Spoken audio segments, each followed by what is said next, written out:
यह कहानी है एक छोटे से वसंतपुरा की, जो प्रसिद्ध था। रजत और मंगलू नाम के दो दोस्तों की दोस्ती के लिए रजत और मंगलू बचपन से ही पक्के दोस्त थे। रजत गरीब लेकिन बहुत ही ईमानदार और मेहनती था।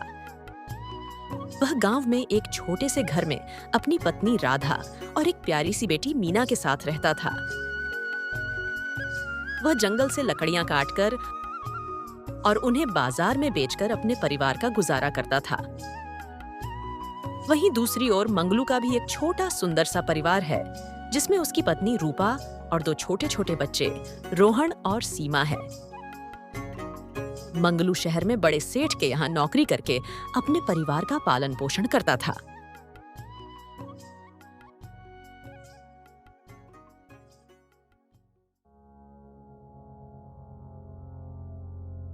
अजी, आप इतना जल्दी घर कैसे आ गए? और आपका मुंह इतना उतरा हुआ कैसे है? सब ठीक तो है ना? अरे भाग्यवान, पता नहीं कैसा समय आ गया। आजकल लकड़ियों का एक गट्ठर भी नहीं बिक पाता। जब से ये गैस चूल्हा आया है, उसके बाद लकड़ियों को कोई पूछता तक नहीं। हाँ जी, दिवाली भी आने वाली है और घर में बिल्कुल भी पैसे नहीं है। आप अपने दोस्त मंगलू से काम के लिए क्यों नहीं पूछ लेते? वह तो शहर में काम करते हैं ना, शायद कोई काम मिल जाए। हाँ भाग्यवान, मैं आज मंगलू भाई के पास जाकर बात करता हूँ। कोई काम मिल जाए तो अच्छा है।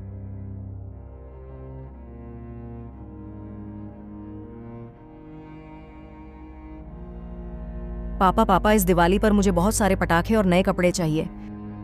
अरे अरे अरे मेरी प्यारी बच्ची, इस दिवाली पर मैं तुम्हारे लिए बहुत सारे पटाखे और ना नए कपड़े लेकर आऊंगा। इतना कहकर रजत मंगलू के घर के लिए निकल पड़ता है।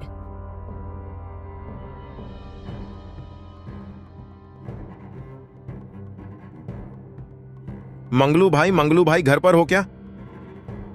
अरे रजत भाई, आओ आओ आओ। आज कैसे आना हुआ? सब कुछ ठीक तो है ना? मंगलू भाई, क्या तुम्हारे यहाँ काम करने की कोई जगह है? मुझे भी कोई नौकरी मिल जाती तो अच्छा रहता। देख रजत, मुझे इस बारे में ज्यादा तो पता नहीं है, लेकिन तुम कल मेरे साथ सेठ जी के पास चलना, हम उनसे बात कर सकते हैं। अगर कोई काम होगा तो तुम्हें जरूर रख लेंगे। चलो ठीक है मंगलू भाई, कल सुबह ही चलते हैं। मुझे किसी भी तरह कोई काम चाहिए। इतना कहकर रजत वहां से घर की तरफ चल पड़ता है।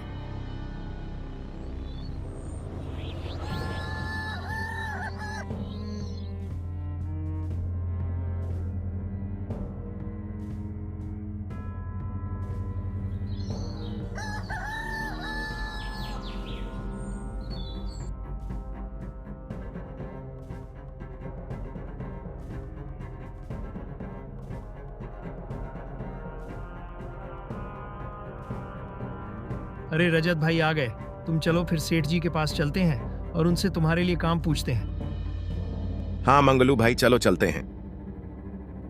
दोनों दोस्त काम की तलाश में घर से निकल पड़ते हैं। रास्ता काफी लंबा था, इसलिए वे जंगल वाला सीधा रास्ता चुनते हैं, जिससे कि वे जल्दी शहर पहुंच जाएं।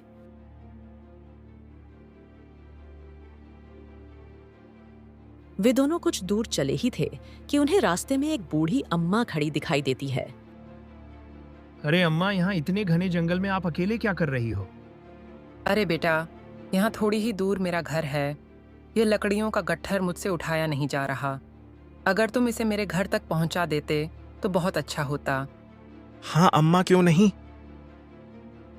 लकड़ियों के उस गट्ठर को उठाकर रजत और मंगलू उस बूढ़ी अम्मा के पीछे पीछे चलने लगते हैं। वे कुछ दूर चले ही थे कि तभी रास्ते में अचानक से आसमान में जोर जोर से बिजली कड़कने लगती है और बहुत तेज बारिश शुरू हो जाती है। तुम दोनों का बहुत बहुत धन्यवाद बेटा, जो तुम लोगों ने मेरी इतनी मदद करी। अम्मा, मदद करना तो हमारा फर्ज है। चलो ठीक है, अब हम चलते हैं। अरे बेटा, इतनी तेज बारिश में कहाँ जाओगे? ज्यादा भीगने से बीमार पड़ जाओगे। बारिश रुकने तक तुम लोग यहीं ठहर जाओ, फिर चले जाना। ठीक है अम्मा, आप कहती हो तो हम थोड़ी देर के लिए यहीं ठहर जाते हैं। तुम लोग सुबह से भूखे होंगे, मैं खाना बना देती हूँ।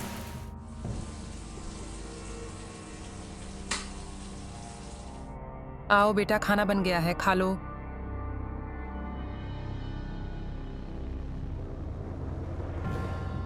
अरे वाह, अम्मा आपके हाथ में तो जादू है। कितना स्वादिष्ट खाना बनाती हो। सच में मजा आ गया खाके।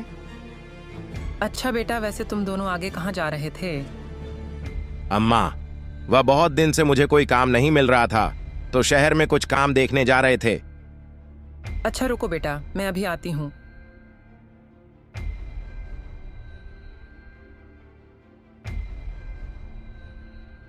तुम दोनों ने मेरी बहुत मदद की बेटा, और इसीलिए मैं तुम्हें कुछ देना चाहती हूँ। यह इसमें मेरी जीवन भर की कमाई है बेटा। तुम दोनों इसको आधा आधा बांट लेना। बूढ़ी अम्मा वह मटका उन दोनों को थमा देती हैं। वे जैसे ही उस मटके को खोलते हैं तो उनकी आंखें फटी की फटी रह जाती हैं, क्योंकि वह मटके सोने के सिक्कों से भरा था। अरे अम्मा, इतने सारे सोने के सिक्के!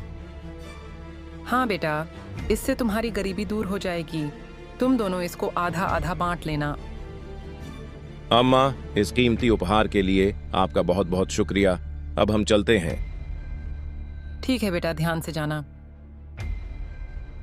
वह मटका लेकर दोनों दोस्त घर के लिए रवाना हो जाते हैं। आज वे दोनों बहुत खुश थे। उनके हाथ एक सोने की खदान जो लग गई थी। दोनों अपने अलग अलग सपने सजा रहे थे।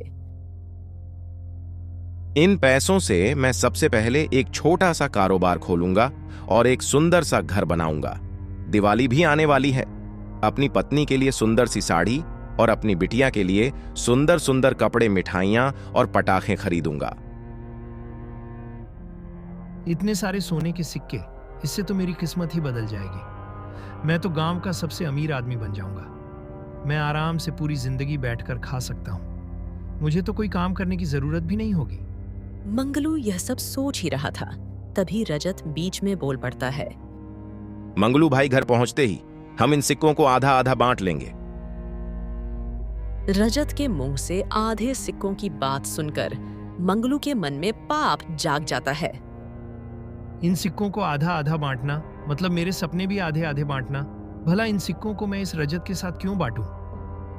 इतने सारे सोने के सिक्कों को देख के मंगलू का मन लालच से भर जाता है। वह चलते चलते एक नदी के रास्ते से गुजर रहे थे।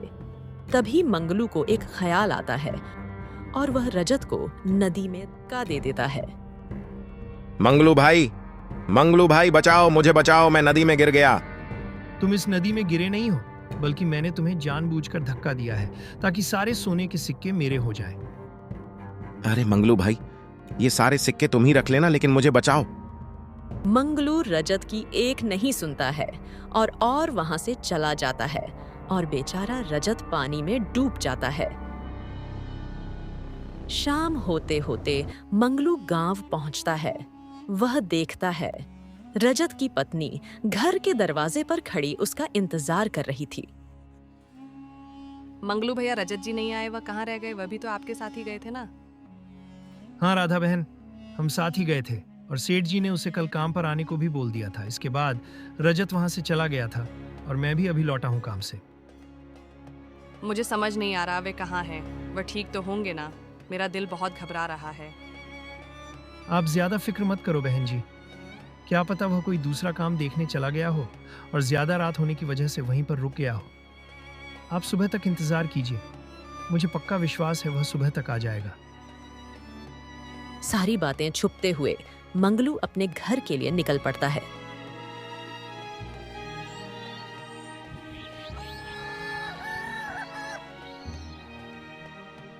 रात होते होते वह घर पहुंचता है और चुपके से वह उस बक्से को अलमारी के पीछे छुपा देता है। फिर चुपचाप सो जाता है और उधर रजत की पत्नी ने पूरी रात अपने पति के आने के इंतजार में गुजार दी। सुबह हो चुकी थी, सूरज अपनी चरम सीमा पर था, लेकिन रजत अभी तक घर नहीं लौटा था, जिससे उसकी पत्नी बहुत घबरा गई थी। वह मंगलू के घर जाती है।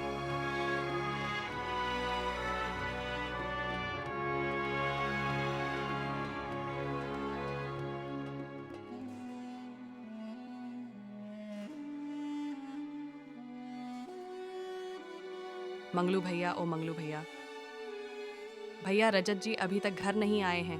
मुझे समझ नहीं आ रहा वे कहाँ गए। वह ठीक तो होंगे ना? मेरा दिल बहुत घबरा रहा है। मंगलू परेशान होने का दिखावा करता है और कहता है, आप चिंता मत करो राधा बहन, मैं अभी जाकर रजत का पता लगाता हूँ और उसे अपने साथ लेकर आता हूँ। राधा को झूठी दिलासा देकर मंगलू वहां से चला जाता है और गांव के बाहर एक पेड़ के नीचे जाकर बैठ जाता है। रजत तो अब शायद कभी नहीं आएगा। राधा बहन जी, अब आपको पूरी जिंदगी ऐसे ही काटनी पड़ेगी। थोड़ी देर यही रुकता हूँ, बाद में जाकर कह दूंगा कि मैंने रजत को बहुत ढूंढा लेकिन वह कहीं नहीं मिला, और उसके बाद मैं उन सोने के सिक्कों को बेचकर बहुत सारे पैसे कमा लूंगा और गांव का सबसे अमीर आदमी बन जाऊंगा। मंगलू वहां थोड़ी देर आराम करता है और आराम करने के 5-6 घंटे बाद वह फिर अपने घर के लिए निकल पड़ता है।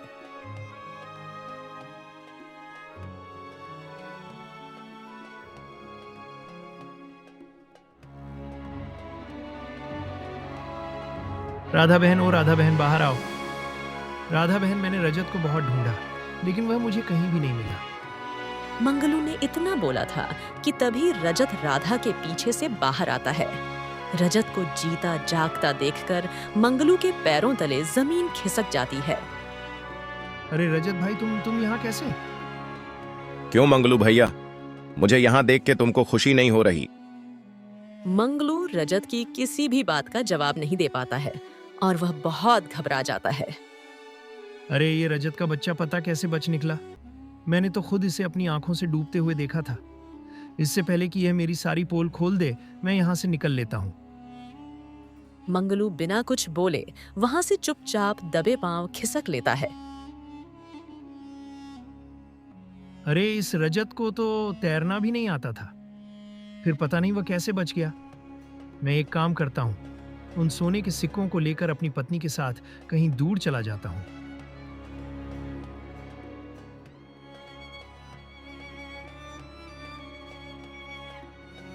हे भगवान, ये सब कैसे हुआ?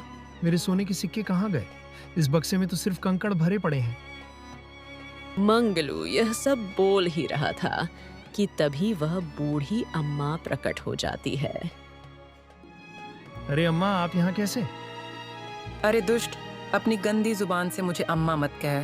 तुमने अपने दोस्त के साथ जो गलत किया उसका फल तुम्हें मिल चुका है। यही तुम्हारे कर्मों की सजा है, अब इसे भुगतो।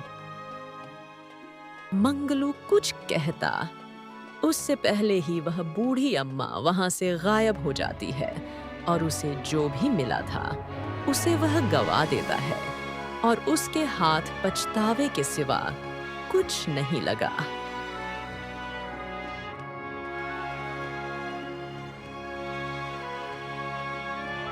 क्या करूं?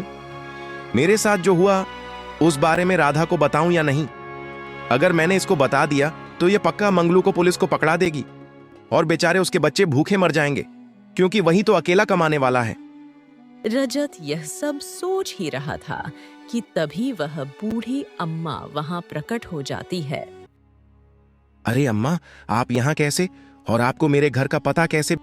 बेटा, मैं हर जगह आ जा सकती हूँ और मुझे हर जगह का पता मालूम रहता है।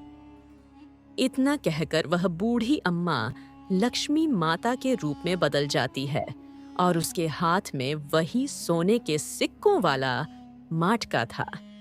अरे माता, ये मटका तो मंगलू के पास था ना? हाँ बेटा, ये वही मटका है। अब यह तुम्हारा हुआ और मैंने ही तुम्हें पानी में डूबने से बचाया था, क्योंकि तुम बहुत ईमानदार और नेक दिल इंसान हो। वह मटका रजत को देकर माँ लक्ष्मी वहां से अंतर्धान हो जाती है।